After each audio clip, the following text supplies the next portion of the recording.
KB금융지주 이사회가 이명록 회장에게 사실상 자진 사퇴를 권고하기로 의견을 모았습니다. 지난해 10월 시범사업으로 시작된 주택담보대출인 공유형 모기지가 곧 시행 1년을 맞게 됩니다. 국민과 신한우리 등 6개 시중은행의 지난달 중소기업 대출이 7월에 6,800여 건보다 약 24% 감소했습니다. 최근 3년 평균 배당 수익률이 5% 이상인 상장사는 25개사에 불과한 것으로 조사됐습니다. 시청자 여러분 안녕하십니까. 생경제 현장의 임동석입니다. 오늘 코스피지수 약세로 마감을 했습니다. 증권부의 강광우 기자 연결하겠습니다. 안녕하세요. 네, 안녕하십니까. 네, 오늘 시황 정리부터 해주십시오. 네, 코스피지수가 오는 16일과 17일에 열리는 미국 연방공개시장위원회를 앞두고 미국의 기준금리 인상 우려감에 약세로 마감했습니다. 코스피지수는 오늘 전거래일보다 0.3% 내린 2035.82포인트의 거래를 마쳤습니다. 수급에서는 불안한 국제정세에도 외국인이 장중 사자로 돌아섰습니다. 오늘 외국인은 1,804억 원을 사들였습니다. 반면 개인과 기관은 각각 100억 원, 104억 원 팔아치웠습니다. 업종별로는 은행, 증권, 금융, 건설 등이 2% 내외로 하락했습니다. 반면 의약품, 섬유유복, 화학 등이 오름세를 보였습니다. 시가총액 상위 종목 가운데서는 SK하이닉스가 중국 스마트폰 성장 둔화 전망에 3.82% 하락했습니다. 삼성전자, 현대차, 포스코도 약세를 보였으며 한국전력, 현대모비스, 기아차, SK텔레콤은 상승했습니다. 네, 그리고 KB금융이 상당히 시끄럽습니다. 이명록 KB금융지주 회장 사태, 이 KB금융의 수익성에 어떤 영향을 줄 것으로 보입니까? 네, 이명록 KB금융지주 회장 사태가 KB금융의 수익성에도 부정적인 영향을 미칠 것으로 보입니다. 정부의 기준금리 인하와 모바일 금융시장의 개화 시기가 맞물린 상황에서 지주와 은행 양대 최고 경영자가 모두 자리를 비울 가능성이 커 선제적인 의사결정이 어려워질 것이기 때문입니다. 시장에서도 이 같은 우려가 곧바로 반영되며 주가에 악영향을 미쳤습니다. 다만 일부에서는 임 회장 사태는 단기적인 악재일 뿐이라며 확대 해석을 자제해야 한다는 목소리도 나오고 있습니다. KB금융은 오늘 전거래일보다 5.22% 떨어진 39,000원에 거래를 마쳤습니다. KB금융은 당장 급변하는 은행 업황에 선제적으로 대응하기 힘들어 보입니다. 정부의 내수부양 정책의 일환으로 기준금리가 내려가면서 순이자 마진이 줄어들 것으로 보이는 데다 모바일 금융시장이 본격적으로 개척되고 있는 중차대한 시기에 경영진의 공백은 의사결정 과정을 지체시키는 요인이 될 수 있기 때문입니다. 역사적으로 봐도 2001년 합병 국민은행이 출범한 이후 CEO 교체기 때마다 시장의 반응과 실적 모두 좋지 않았습니다. 반면 CEO 리스크로 인한 영향은 조기에 마무리될 수 있다는 주장도 있습니다. 이미 상당 기간 갈등 구조가 노출된 상황에서 KB금융의 지배구조 이슈는 궁극적으로 풀어야 할 과제였기 때문에 이번 감독당국의 강력한 조치가 오히려 해결 시기를 앞당기는 면도 있어서입니다. 네, 자 그리고 신일산업이 임시주총 무산 소식에 하락했군요. 네, 신일산업이 임시주주총회 소집 무산 소식에 가격 제한폭까지 고꾸라졌습니다. 신일산업은 오늘 전거래일보다 14.83% 급락한 1,780원에 거래를 마쳤습니다. 오는 19일에 열릴 예정이었던 임시주주총회 소집이 무산됐다는 소식에 경영권 분쟁에 대한 기대감이 가라앉으며 투자 심리가 악화된 것으로 풀이됩니다. 수원지방법원은 경영권 분쟁을 일으키고 있는 황기남 씨가 신일산업을 상대로 낸 신주 발행 금지 가처분 및 임시주주총회 소집 허가 신청을 지난 12일 모두 기각했습니다. 임시주주총회 소집 허가건의 경우 신일산업이 제기한 이의 신청을 받아들여 지난 7월 임시주총 소집을 허가한 1심 판결을 뒤집은 것입니다.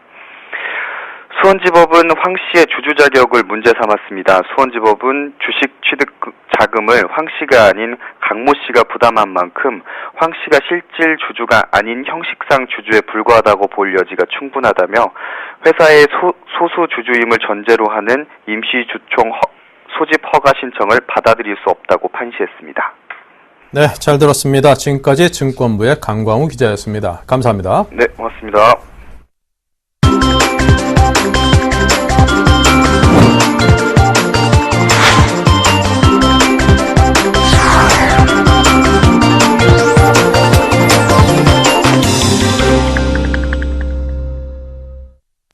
네, 오늘의 주요 뉴스입니다. KB금융지주이사회가 최근 금융위로부터 직무정지 3개월의 중징계를 받은 이명록 회장에게 사실상 자진 사퇴를 권고하기로 의견을 모았습니다. 오늘 KB금융지주이사회는 임 회장의 거취를 논의했으며 다수의 이사들은 KB금융의 조직 안정을 위해 임 회장 스스로 현명한 판단을 하는 것이 바람직하다고 의견을 모았습니다. 임 회장이 자진해서 사퇴하기를 요구한 것으로 이사회는 이 같은 입장을 임 회장에게 전달할 방침입니다. 임 회장이 이사회의 권고에도 사퇴하지 않으면 오는 17일 예정된 이사회에서 임 회장에 대해 해임 결의라는 최종 수순을 밟을 가능성도 제기됩니다. 지난해 10월 시범 사업으로 시작된 주택담보대출인 공유형 모기지가 곧 시행 1년을 맞게 됩니다. 공유형 모기지는 금리가 연 1에서 2%대에 불과한 초저금리 대출 상품으로 물려받은 재산이 없는 봉급생활자나 신혼부부 등이 전월세로 사는 것보다 저렴한 비용에 내 집을 마련할 수 있도록 돕자는 취지로 도입됐습니다. 국토교통부에 따르면 지난 1년간 공유형 모기지는 총 8,847가구 1조 1,595억 원의 지원 실적을 거뒀습니다. 공유형 모기지는 금리가 싼 대신 집값 상승 또는 하락에 따른 수익이나 손실을 국민주택기금과 나눠야 합니다. 이에 따라 집값 하락에 따른 위험을 집을 산 사람뿐 아니라 금융기관, 주택기금에도 분산시켜 주택 실수요자가 안심하고 집을 장만할 수 있습니다. 금융권에 따르면 국민과 신한우리 등 6개 시중은행의 지난달 중소기업 대출 증가액은 5,200여억 원으로 7월에 6,800여억 원보다 약 24% 감소했습니다. 특히 국민은행은 지난달 중소기업 대출을 1,013억 원이나 축소했고 농협은행의 감소액도 659억 원에 달했습니다. 중소기업 대출 대신 은행들이 전력을 기울인 곳은 주택담보대출과 자영업자 대출이었습니다.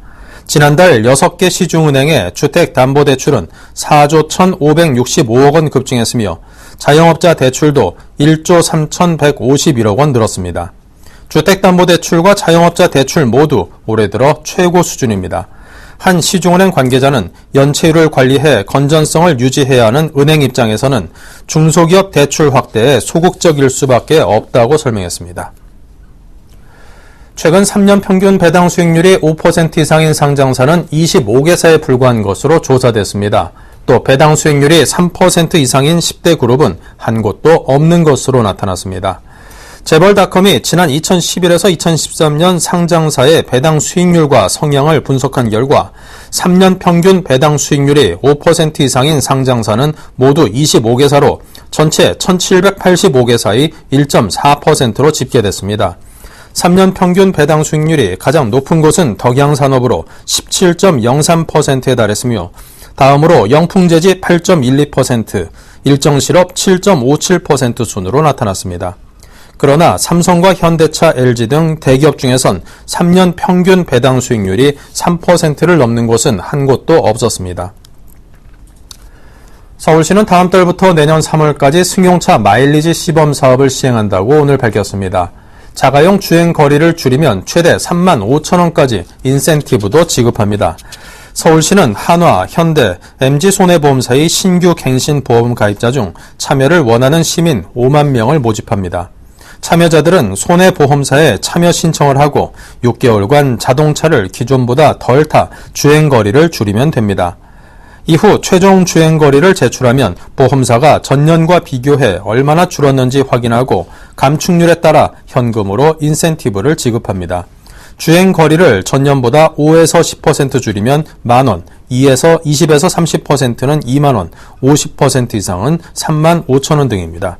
서울시는 효과를 검증한 뒤 본격적인 사업을 시작할 계획입니다. 네, 정부가 지난 7월과 9월 잇따라 부동산 활성화 대책을 내놨습니다. 이에 힘입어서인지 거래가 늘어나고 시장이 상당히 활기를 띈다는 그런 소식입니다. 건설부동산부의 박성호 기자를 연결하겠습니다. 안녕하십니까? 네, 안녕하세요. 네, 부동산 시장이 살아나는 건지 궁금합니다. 현재 시장 상황이 어떻습니까? 네, 정부의 7.24 대책 발표 후 강남권 재건축 아파트 시장을 중심으로 거래 증가와 호가 상승세가 나타났고 이후 관망세가 유지되어 왔었는데요. 지난 1일 추가 대책이 발표되고 추석 연휴가 지나면서 비교하면서 시장 회복 속도가 빨라지는 모양새입니다. 특히 최근 들어 강남권과 마포, 노원, 목동 등 시장 관심 지역을 중심으로 집주인들이 가격을 조정하기 위해 매물을 걷어들이면서 거래 가능한 물건이 사라지는 모습입니다. 매물이 줄면서 실제 거래는 시장의 기대감보다는 적은 것이 사실인데요. 뜸하지만 실제 거래가 성사되는 사례를 보면 지난달보다는 높은 가격의 계약이 이루어지고 있습니다. 네. 자, 그럼 구체적으로 관심 지역 아파트의 가격 변동 양상은 어떻습니까? 네, 강남 지역의 경우 추석 연휴가 끝나면서 재건축 단지를 중심으로 수천만 원씩 오른 가격에도 매수세가 조금씩 붙고 있습니다. 송파구 잠실주공 5단지 전용 면적 82제곱미터형의 경우 최근에 13억 원에 거래가 됐습니다. 지난달 말 같은 주택형이 12억 5천만 원에 거래된 것과 비교하면 5천만 원 정도 뛰었습니다. 강남 최대 아파트 밀집 지역인 개포동 일대 주공 아파트도 일부 아파트를 제외하고는 주택형별로 500만 원에서 1,000만 원씩 호가가 추가로 상승하고 있으며 반포 일대 아파트도 2천만 원 안팎의 호가 상승을 기록하고 있습니다. 자, 그럼 강남 이외 지역의 움직임은 어떻던가요? 예, 강남 이외 지역에서도 회복 기대감이 확산되는 모습입니다. 부동산 114의 조사 결과 지난달 말부터 서울 지역 일반 아파트 가격이 매주 0.05% 이상 오르면서 상승폭을 키우고 있습니다. 실제로 목동의 경우 지난달보다 가격이 3천만 원에서 5천만 원 정도 오른 상황인데요. 최근에는 계약 시점 다시 호가를 올리기 위해 거래 자체를 취소하는 사례도 적지 않게 들려오고 있습니다. 강북 도심의 배후 주거 지역으로 인기가 높은 마포의 경우 집주인들이 1,000만 원 정도 가격을 높여 부르고 있고 노원구 상계동 역시 2천만 원 안팎의 상승세를 보이고 있습니다. 네, 앞으로가 더 중요할 텐데요. 시장에서 전망은 어떻게 하고 있는지요? 예, 예전에도 정부 대책 발표에 따라서 주택 시장에서는 거래가 증가하고 호가가 상승하는 모습이 나타나기도 했는데요. 일선 중개업소에서는 최근의 움직임이 과거와는 사뭇 다르다고 합니다. 예전에는 최저가 매물이 우선 팔려나가고 이를 본 집주인들이 호가를 올리게 되면 매수자들이 거래를 포기하면서 시장 회복에 제동이 걸리는 양상이 반복되었었는데 최근에는 가격을 올려도 매수자의 희망 매수 가격과 격차가 적은 매물에 대해서는 매수세가 조금씩이나마 붙고 있다는 이유였습니다. 단기적으로는 가을 이사철이 본격화한 상태에서 호가가 크게 오른 만큼 매도자와 매수자의 힘겨루기는 계속될 것이라는 전망이 우세합니다. 시장 분위기가 예전보다 개선되기는 했지만 여전히 매수자들은 불안감을 느끼고 있으며 과거와 같은 급격한 가격 상승이 없는 상황에서 매매 역시 서두르지는 않을 것으로 예상되기 때문입니다. 이 때문에 당분간은 힘겨루기가 지속되면서 시장 최저가 매물이 소진된 후 그보다 조금 높은 가격대 아파트가 순차적으로 팔려나가는 계단식 거래가 이루어질 것으로 보고 있습니다. 네, 이 정부의 적극적인 정책이 발표된 후에 시장이 일시적으로 움직이는 것인지 그 효과가 꾸준히 시장에 작용을 해서 점진적인 상승세로 완연하게 돌아서는 것인지 소비자 여러분께서 시장에 참여한 여러분께서 잘 판단을 해보셔야 될 것 같습니다.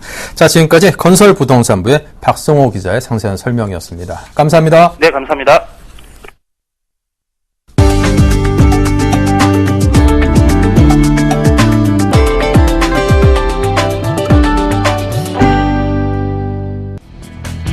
자동차 업계에 따르면 올해 들어 8월까지 국내 자동차 업체의 SUV 판매 실적은 21만 3천여 대로 집계됐습니다.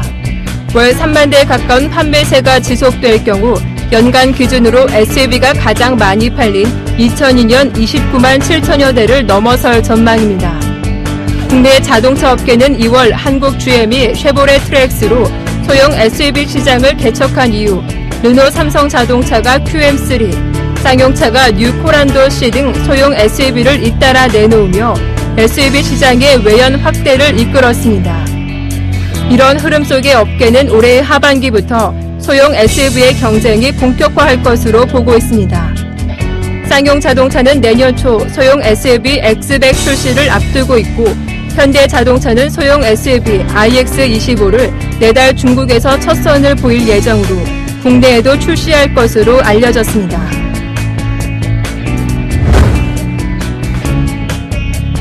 SK텔레콤은 다자간 통화 T그룹원과 SK플래닛의 모바일 메신저 틱톡을 활용해 제17회 인천 아시안게임을 지원한다고 밝혔습니다.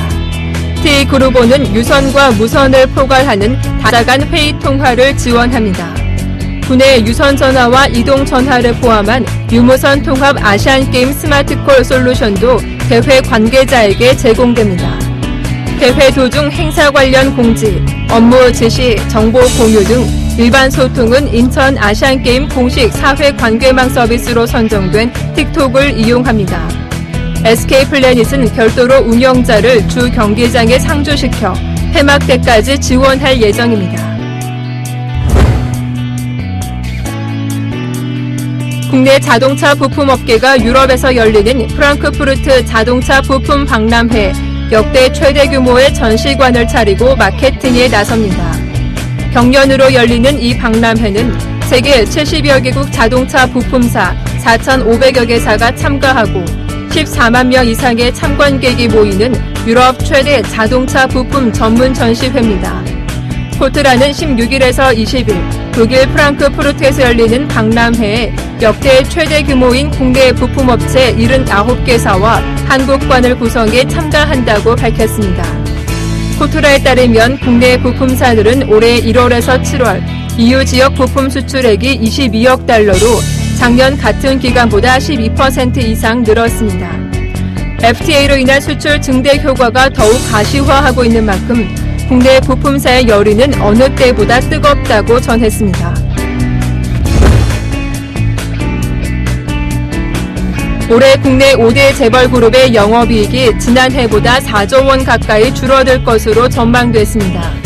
금융투자업계에 따르면 삼성, 현대차, SK, LG, 롯데 등 5대 재벌그룹 상장 계열사의 올해 연간 영업이익 전망치는 72조 9,700억 원입니다. 이는 지난해 실제 76조 8,600억 원보다 약 3조 9천억 원 줄어든 규모입니다. 그룹별로 살펴보면 삼성그룹 상장 계열사의 올해 연간 영업이익 예상치는 지난해보다 16% 감소한 32조 6,900억 원 수준으로 예상됐습니다. 롯데는 상장 계열사의 연간 영업이익 합산 전망치가 지난해보다 5% 감소한 2조 3,100억 원, 현대차그룹은 지난해보다 3.6% 늘어난 18조 1,100억 원으로 전망됐습니다.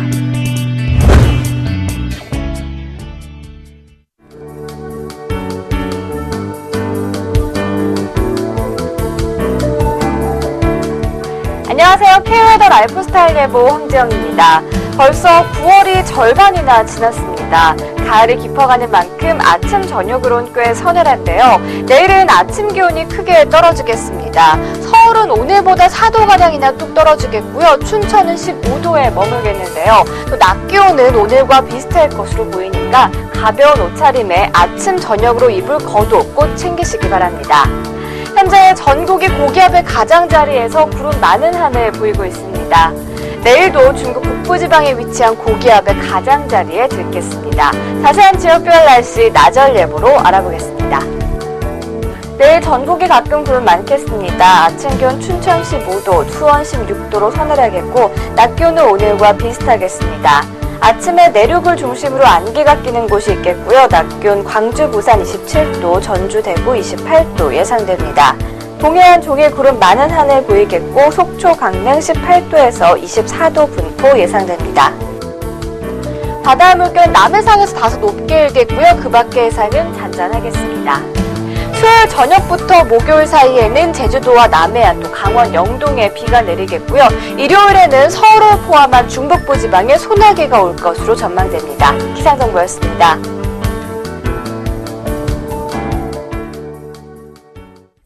네, 이상으로 생경제 현장을 마칩니다. 감사합니다.